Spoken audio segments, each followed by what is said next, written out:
Take your son, your only son, whom you love, Isaac, and offer him. It's the unthinkable command, the test that doesn't make any sense. Abraham had waited decades for this boy. Isaac was the promised son, the child of laughter, the fulfillment of everything God had said. And now, God was asking for him back. Up Mount Moriah they climbed, father and son, carrying wood for the altar. And the question that echoes through every step is, will you trust me even here? Genesis 22 begins quietly, even reverently. It says, after these things, God tested Abraham. The reader knows it's a test. Abraham doesn't. God asked for Isaac, his son, not just any son, but your only son whom you love, the beloved son. Every word makes it harder and harder.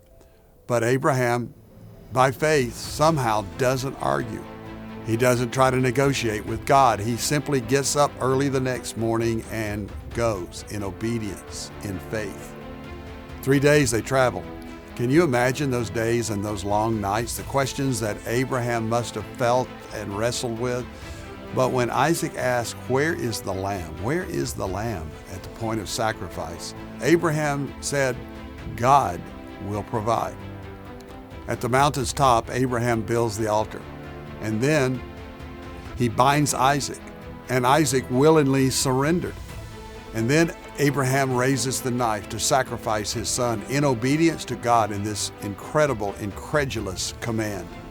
And then God breaks in. Heaven touches earth. And the word comes, Abraham, don't lay a hand on the boy. Here's the thing. God never wanted Isaac's life. What he wanted was Abraham's heart fully.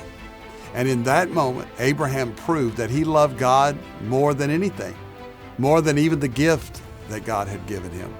He loved the giver of the gift. A ram was caught in the thicket, and this ram became the substitute for the sacrifice, and Isaac lived.